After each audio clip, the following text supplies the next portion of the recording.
Matindi mga kababayan, yung pananalasa ng bagyong Gurgor matapos siyang bumalik galing pong Germany at pumasok muli sa ating Philippine Area of Responsibility.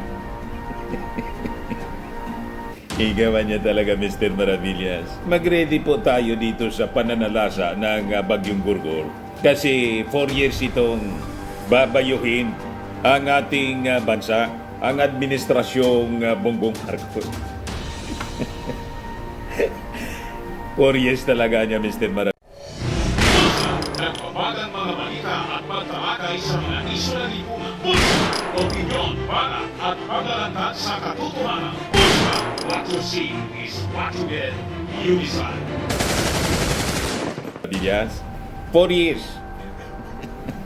At ang center winds, mga kababayan ng bagyong Gurgor, ang tinatahak po, Palasyo Malacanang mismo. Ngayon, handa rin siyempre yung ating mga officials, yung mga disaster officials natin. Kaya nga po, itong bagyong Gurgor, pinag-aambalos ng ating mga congressmen, pati mga senador. May iba siyempre, mga kalyado niya, tulad ni Super Ate, kalyado ng bagyong Gurgor, pero majority na ng ating mga legislador and other officials, lalo yung mga congressmen. Ito ngayon ang umaharap sa patuloy na paghambalos ng malakas na hangin ng bagyong Gurgor.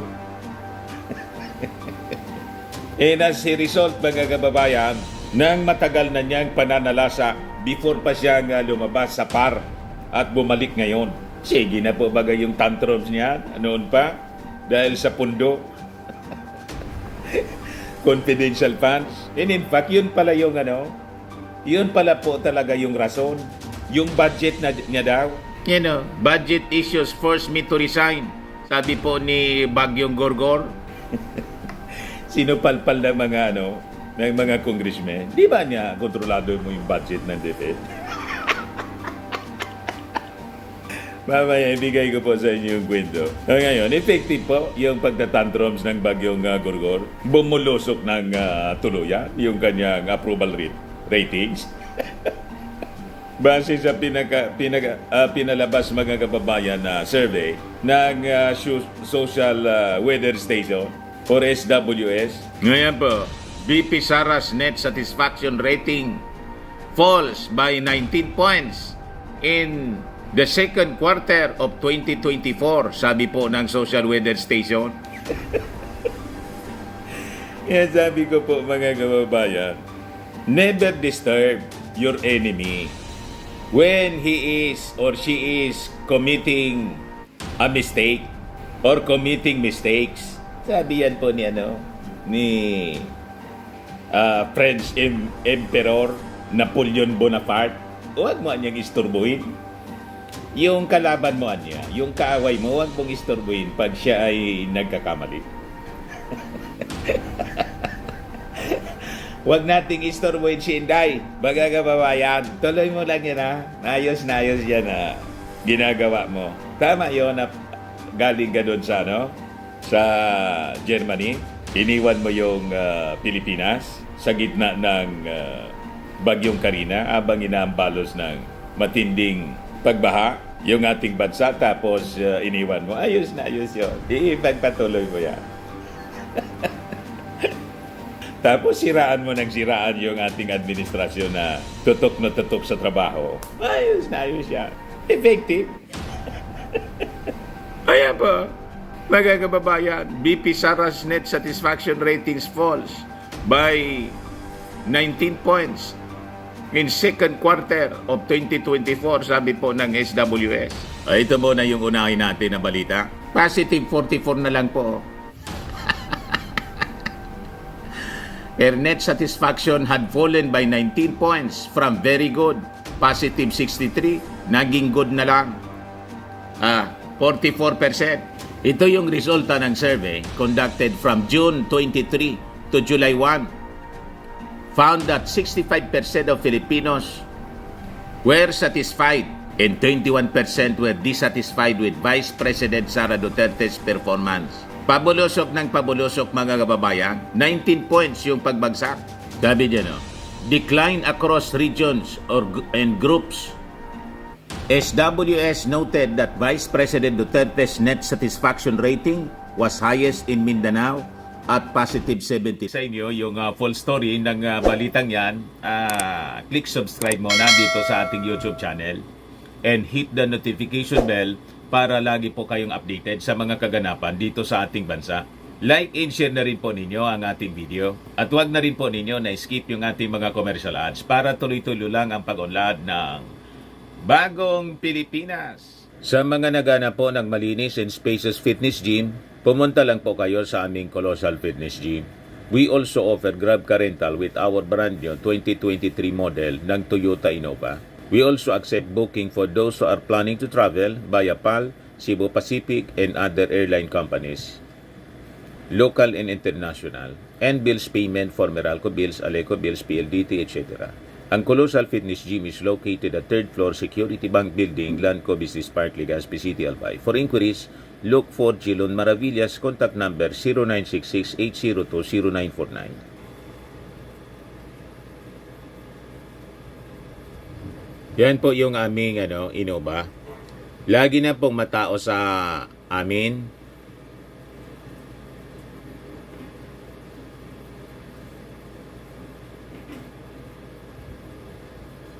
Yan po mga bagong clients namin. Napakaganda at colorful at napakalinis ng aming gym po. Pati mga foreigners po pumupunta sa amin, mga British tourist po sila dito sa Legazpi. Na-set up na rin po yung aming mga brand new gym equipment.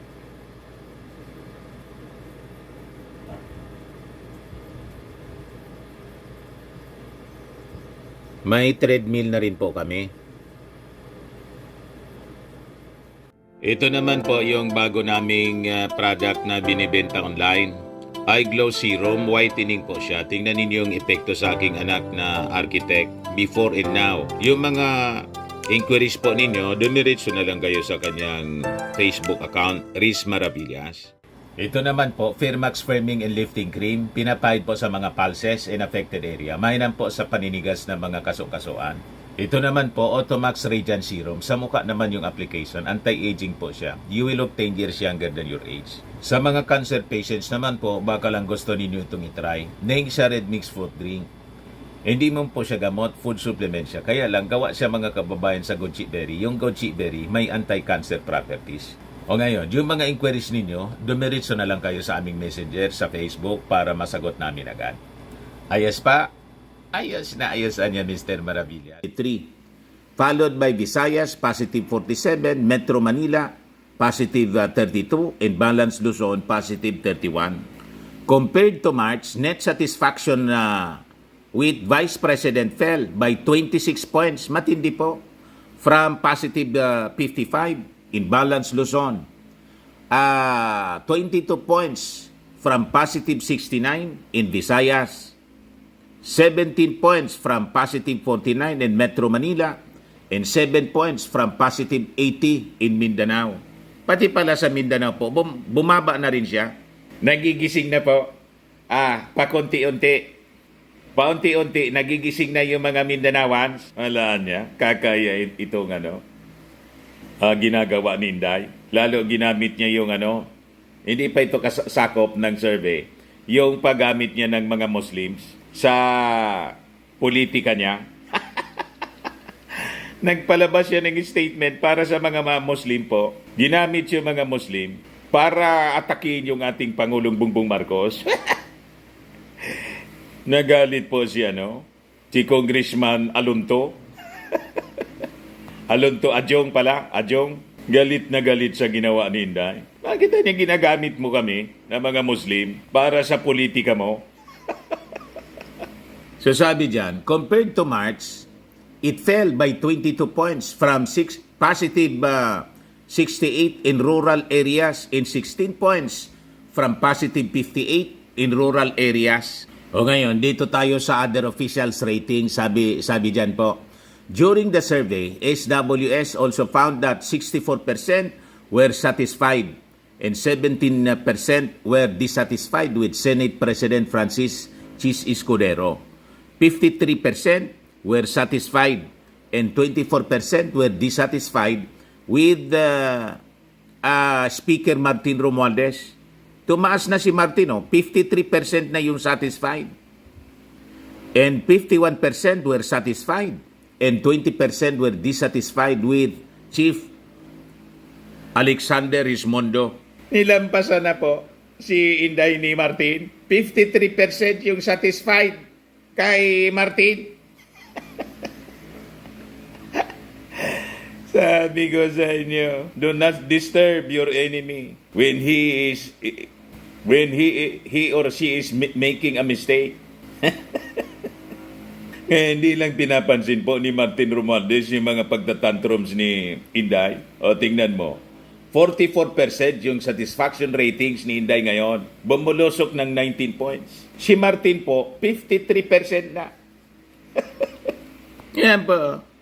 53% were satisfied and 24% were dissatisfied with Speaker Martin Romualdez.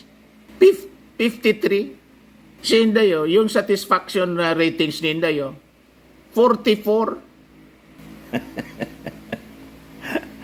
Sa kabaga, mga kababayan, effective po yung paninira ni Inday sa administrasyong Bongbong, saka ng mga nausog vloggers, lalo na si Maudigs. Very effective po. Ituloy ninyo. Paulanan ninyo ng paninira. Yung mga mamamayang Pilipino, yung karamihan, majority, hindi man po nag-iingay lang. Nagmamasid lang po kay Inday. Yung mangiingay po, yung mga nausog man lang, 16% sila. Galit si Inday nang ipalabas ng Okta yung result ng survey nila na ang sumusuporta po sa mga Duterte, 16% na lang. 36% sumusuporta sa pamilya Marcos. Ano na super ate? Sabi ko sa iyo, advice ko sa iyo, dumistansya ka na. Si Tolentino nga, tumambling na po. Palubog na po ang barko. Si Bongo, si Bato, si Robin Padilla, ito na si Tolentino. Ang kapitan nitong barko, si Digong. Nando na. Madadamay ka super ate. Sayang ng apelyido mong Marcos. Dumistansya na kay Inday kasi si Inday po may kasamang sumpa. Si super ate po, ayaw pang humiwalay sa mga Duterte. Yung mga Duterte, ayaw na sa kanya. Pinagsisiksikan ni super ate yung sarili niya kay Inday. But anyway, Senator Amy, laro mo man yan. Hayaan natin mga kababayan. Halimbawa, madamay siya, ibig sabihin nun, choice niya, mga kababayan. Collateral damage siya. Di ba? O ngayon, dito tayo sa reklamo ni Inday. Sabi dito sa report ng Manila Times, yung budget daw ang rason kung bakit napilitan si Inday na mag-resign. Yan ang ganyang sinabi po. So sabi dyan, Vice President Sara Duterte said issues over budget allocations para sa Department of Education were among the reasons she resigned from the cabinet of President Ferdinand Marcos Jr. Sa interview sa television mga kababayan, sabi po ni Duterte, ni Inday, that while she is not ready to fully explain the real cause of her resignation as Education Secretary, she said she believed that the 2024 General Appropriations Act was not properly handled.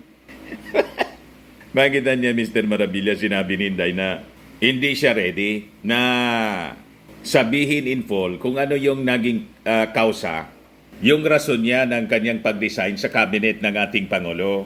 Alam na natin yung agenda nila. Ang agenda ni Inday, gawin niyang retail. Paunti-unti lang po yung kanyang kwento. Kasi po, pag ni-reveal yung isaan, di tapos na. Ang gagawin niya, mga kababayan, paunti-unti lang, series siya hanggang sa 2028 ang agenda. Kaya sabi ko sa inyo, ang pananalasa po ng bagyong Gorgor, 4 years. 4 years na babayuhin ng bagyong Gorgor ng center winds ang direksyon po, Palasyo. Kaya hindi niya nilalabas na full yung kanyang kwento para lagi pong aabangan ng ating mga mamamayang Pilipino. Laging nakabantay yung media. Ano kaya niya yung sasabihin ni Inday? Binibiti niya. Strategy nila yan. And I think ang director mismo niya, yung kanyang tatay, si Maudigs. Gets ninyo na pa? Yan ang rason. Ngayon, sa punto mga kababayan, na sinasabi ni Inday, Na yung General 2024 General Appropriations Act daw was not properly handled. Sinopalpal siya, mga kababayan. ng mga congressmen. Sabi ng mga congressmen, You were in charge, anya? Yung budget, anya, ng DepEd, you were in charge. Sabi nito, House Committee on Appropriations Vice Chairperson in a Bicol Party List Representative Jill Bungalon's questions the timing of Vice President Sara Duterte's claims about inefficiencies in management of the government's budget as one of the reasons behind her decision to resign as Education Secretary. The Albayano member of the House of Representatives, Young Guns, asked why Duterte raised budget issues only after her resignation. Bungalon emphasized that true leadership niya involves finding solutions and taking responsibility rather than blaming others. mas sabi ko sa inyo, mas masaol pa kay Lugaw, itong si Inday. So tama po si Congressman Bungalon. Ang tunay na leader po, ang hinahanap, solusyon. Solution-oriented. Pag na may nakita kang problema, ang dapat unang papasok sa isip mo, ano yung solusyon? Hindi yung maninisi ka ng iba. You are in charge niya ng budget mo. Ano ang problema mo? True leadership niya involves finding solution and taking responsibility. Yan ang totoong leader rather than blaming others. He also noted that during Duterte's tenure, it was mostly her undersecretaries who made public statements suggesting that she may have been disconnected from the day-to-day operations of the Department of Education. Wala mang alam po si Inday. Ang laging tinuturo niya, yung kalimutan ko yung pangalan no, yung undersecretary niyang lalaki at yung dalawang babaeng undersecretary, yun ang laging nagsasalita. Si Poa, undersecretary Poa, yun ang laging nagsasalita po. Hindi man siya alatado na wala siyang alam. Tama yung description, mga kababayan, ni Congressman Bungalon. Disconnected siya sa DepEd. Pagkatapos, mabilis pa sa kidlat, mga kababayan, na magpalabas ng statement. Pag-involve po si Pacquiao at saka yung issue sa ICC, sa tatay niya. Mas masaol pa kay Lenny po. Sabi ni Inday, kung basahin mo lang yung GAA at itrace mo kung saan pumupunta yung pera, makikita mo na hindi maayos yung pag-handle ng pera, ng budget ng gobyerno. So, isa yan sa yung mga rason. Sabi ni Inday, sabi po ni Bungalon, if there were indeed budget issues, why raise them only now? It's easy to blame others, but real leadership is about finding solution and taking responsibility. You were in charge, yet all we heard were statements from your undersecretaries. It seems like you were disconnected from the actual operations of DepEd. Basag na basag, mga kababayan, si Inday. Hindi kasi nag-iisip kung nanahimik na lang sana siya at awag ko nang sabihin. Sabi ko pala, ituloy mo lang. Maganda yung ginagawa mo. Kasi sabi ni Napoleon Bonaparte, do not disturb your enemy when he is committing mistakes. Huwag man niyang istorbuhin. Ayan mo lang siya. Kasi pag in-advise natin, di makakakuha na siya ng idea. Di ba? Sabi ni Inday, I tried to write what I thought was wrong. But of course, I did not get any support or see any change. That's why I said it won't happen in the 2025 budget. I can't carry anymore handling the budget of the Department of Education and repeat what they did. Alam na kung ano yung reklamo. Kaya nga po sa 2025 budget niya, pati sa OBP, hindi na siya umingi ng confidential funds. Kasi yung reklamo niya, malinaw po. Tinanggal yung confidential funds.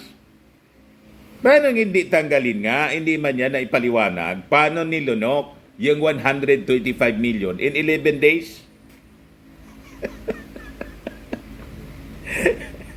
Di man niya pinaliwanag. Ang gusto niya, lumunok na lang ng lumunok na hindi tinatanong. Paano yan nilunok?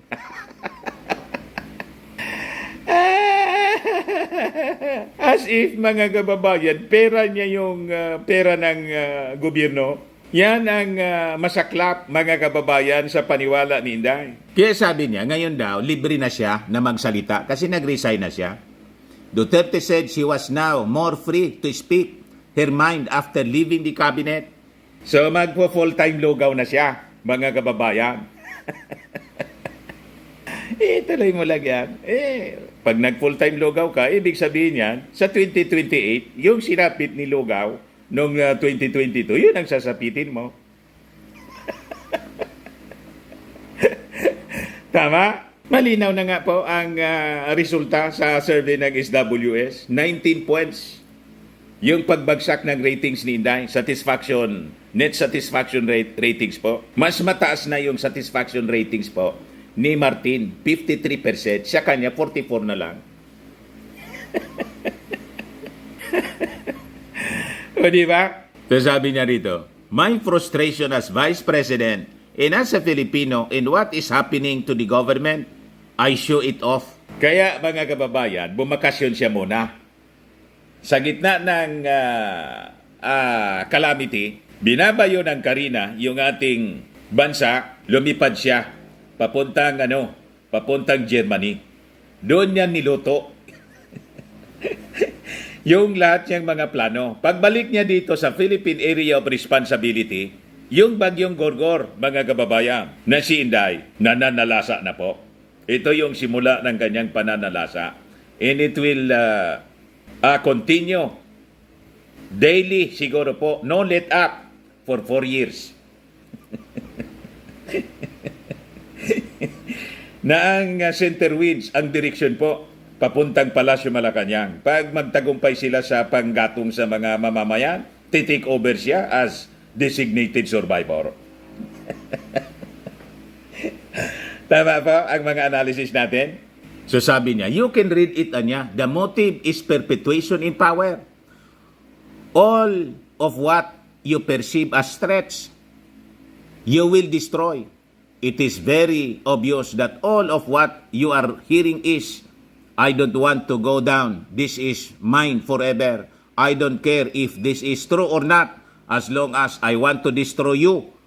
It is all about politics, sabi po ni Inday. So, lahat daw politika, pati yung kay Pacquiao, ang lahat daw na perceived na enemies or perceived threats, dinidistroso ng ating Pangulong Bongbong. Sabi ko nga po, mga kababayan, yung mga issues sa kanila, halimbawa yung sa ICC, wala man dyan kinalaman yung ating Pangulong Bongbong. Ang ICC po, ang nag-file yung mga biktima ng war on drugs. Karamihan dito, mga kababayan, sa mga nag-file sa kanya, tumulong dito sa mga victims po, mga militant, congressmen and senator, mga dilawan po, sina Trillanes, si Risa Ontiveros, yung sa Congress, yung ACT Party List congressmen, di ba sila yung mga nag-file, mga kababayan, ng mga resolusyon para sa pag-imbestiga niyan? Wala man diyang kinalaman po yung ating Pangulong Bongbong. At final yung kaso niyan, wala pa sa poder yung ating Pangulo. Ang issue naman po kay Pacquiao, ang kaso ni Pacquiao sa Amerika, long before na manalo yung ating Pangulong Bongbong. At yung dito po, mga private complainants po. Hindi magkaano-ano ng ating Pangulo. They are victims of sexual abuse, human trafficking. Kaya nga po, qualified human trafficking po ang kaso. Nag-challenge siya kasi ayaw niyang humarap sa Congress, ayaw niyang humarap sa Senate investigation ni Risa na hindi man po kaalyado ng ating Pangulo. Ang sabi ni Pacquiao, haharapin ko niya kung sa korte, final sa korte, o ngayon po, biglang nag-disappear. Iba na po yung kwento. Ang tinuturo po, yung ating Pangulong Bongbong Marcos, ano mang kinalaman yan ng ating Pangulo? Kaya malabo po itong sinasabi po ni Bagyong Gurgor. Malabo. Malabo pa sa sabaw ng pusit. Baseless. Ito yung sinasabi ni Inday. Galing ito sa impact leadership. Sabi diyan, everything is all about politics anya in power. Vice President and self-appointed designated survivor Sara Duterte says perpetuation in power is the motive for President Ferdinand Marcos Jr.'s administration's persecution of fugitive Apollo Kibuloy and other dissidents. Duterte was also surprised about the latest Okta Research survey asking respondents if they were pro-Duterte or pro-Marcos. According to the survey, the percentage of Filipinos who support Duterte has decreased from 20% in March to 16% in June 2024. Meanwhile, support for President Ferdinand Marcos Jr. in his administration has increased from 31% to 36%. On the other hand, only 5% of adult Filipinos support the opposition. About 31% of the respondents are considered independents who do not identify themselves as pro-Marcos, pro-Duterte, or the opposition. The remaining 11% of respondents are ambivalent about their political preferences. So ito yung sinasabi niya, mga kababayan, pakinggan natin. Ang motive dyan is very simple. Mababasa mo naman kaagad eh. Ang motibo dyan is perpetuation in power. So lahat ng threat sa power mo, sisirain mo talaga. It's very obvious. Sa lahat ng naririnig mo, nakikita mo na ginagawa, ang motibo dyan is ayaw ko na bumaba sa akin na ito forever. Kaya sirain ko kayo lahat. Wala akong pakialam kung totoo man o hindi ang paninira ko sa inyo. Basta lang masira kayo. Yan yung motibo dyan. It's all about politics. Everything is all about politics and power. Ayan ang bumaba na ng ating Pangulong Bongbong Marcos. Paano siyang bababa na hanggang 2028 pa po? Yung kanyang turno, 2 years pa lang po. Ang perpetuation po, ang inyong ginagawa. Kasi, ang tagal pa nga po na mag-expire.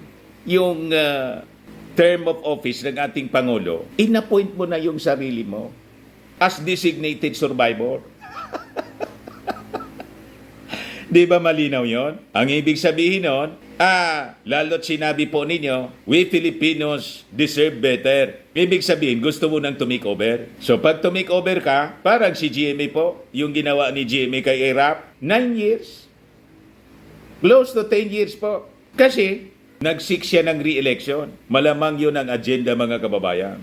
Malabo pa yata, mga kababayan, malabo pa sa sabaw ng pusit ang kanilang pangarap na mangyari. Kasi, yung mga naosog rallies nila, wala man mahikayat na mga tao, maraming tao, na mag-participate. Kaya nga yung mga ginagawa nila, may ginagawa po sa EDSA Shrine na Friday group na rally. Sabi ni political analyst, former political advisor ni dating Pangulong Noynoy Aquino, Ronald Llamas, yung dumaluan niya, nung SUNA, sinabay nila, isang platito lang. yung pumuntang tao doon, isang platito. Ganon. Kasi nakikita naman po ng mga mamamayang Pilipino kung gaano kaganda ng ginagawa ng ating Pangulong Bongbong Marcos.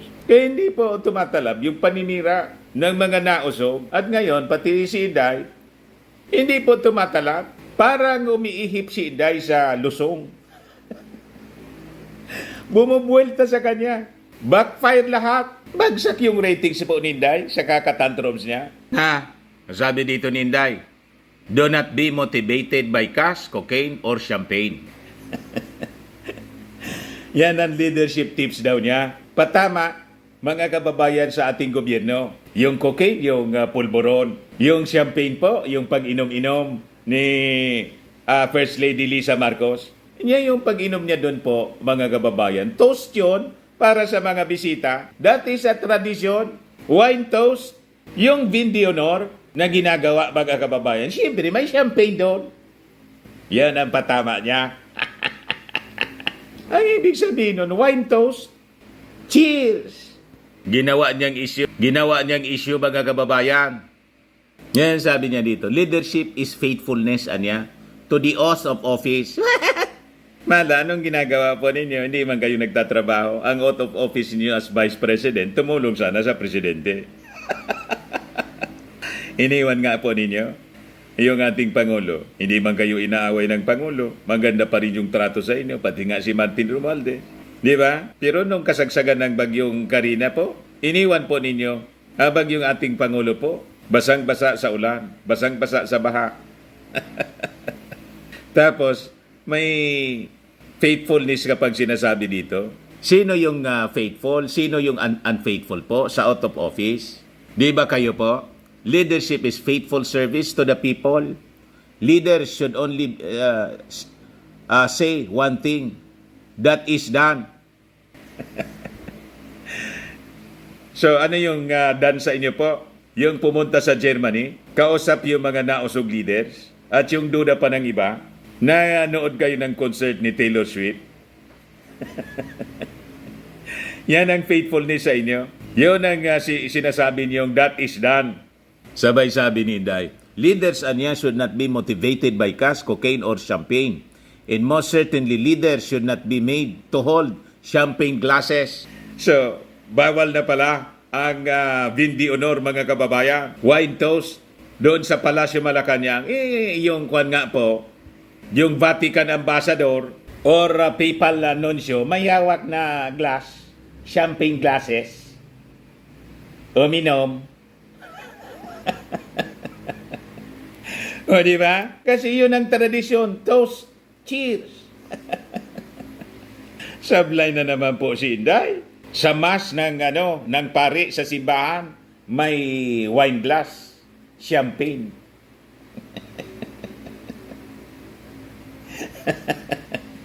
O, di ba? O, minasama mo na. O, magagalit yan sa inyo, yung Papal Nuncio, yung Vatican, sa bagay, yung Santo Papa mismo, minura ng tatay ninyo. Kasi ang spiritual advisor niya, si Pacquiao. Yan ang spiritual advisor niyo, pugante, patong-patong na kaso ang kinakarap, kasama yung sexual abuse. Yan ang spiritual advisor niyo. So sabi ni Inday, we Filipinos deserve better, anya. The former Davao City Mayor also advocated for better governance, offering to demonstrate how it is done. So I am using my position, resources, and platform to be the voice to show our government official how to command. Kaya sabi ng isa pong netizen, anong leadership niya yung tinuturo ni Inday yung ginawa niya doon sa sheriff sa Davao nung mayor siya? How to command? Ganon ba yung gusto niyang uri ng leadership? Yun ang dapat ginagawa ng isang Pangulo. Tuturuan niya yung ating Pangulong Bongbong Marcos? How to command? Ganong uri? Wag na po. Pag ganon man lang.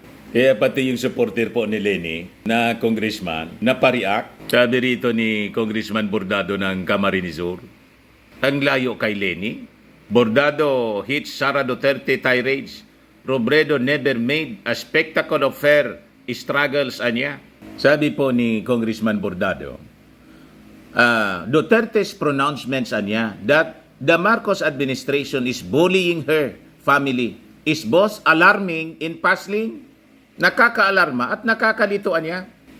It is unfortunate that instead of quietly working through challenges as her predecessor did, she has chosen to publicly criticize and accuse the government of bullying her family. Former Vice President Leni Robredo, despite facing significant budgetary constraint, continued to work anya quietly and effectively. She never demanded excessive security nor made a spectacle of her struggles, sabi po ni Bordado. Bordado also stressed that despite the perceived adversity between Duterte and Marcos, Congress approved a 2.4 billion budget anya para sa Office of the Vice President this year. Kita ninyo, abang yung budget ni Leni Robredo noong 2022 po, alam niyo kung magkano lang? 700 million pesos lang po. More than double yung budget ni Inday. May reklamo pa siya. He cited a Commission on Audit report that Duterte security detail had ballooned to 433 personnel, a staggering 455% increase from 78 security escorts na naka-assign kay Robredo. Sabi po ni Bordado, I must wonder anya, with more bodyguards than working personnel, how much real work could possibly be done? What is Duterte so afraid of that requires such an exorbitant number of security escorts? Tanong ni Bordado. Yun ang niyang pundo na more than the humongous amount poured into one office that might have found better use anya other areas, sports, development. To hear the latest clamor is the question of priority in proportion. The public deserves to know why such a large portion of OBP's resources is dedicated to security rather than to initiatives that benefit the broader Filipino population. He also urged Duterte to be more transparent and accountable in the use of public funds, especially in the light of the significant budget allocated to her office. The people have a right to demand accountability from the leaders. It is imperative that public funds are used wisely and justly with the true needs of the nation at the forefront, sabi po ni Bordado. Kaya ngayon po, yung budget ni Inday for 2025, more than 2 billion, bobosisiin na. Wala na daw free pass para kay Inday. Lahat dapat ipaliwanag niya. Siya mismo ang dapat magpaliwanag. Bakit siya humihingi ng more than 2 billion? Sabi po ni Congressman Joel Chua ng Manila.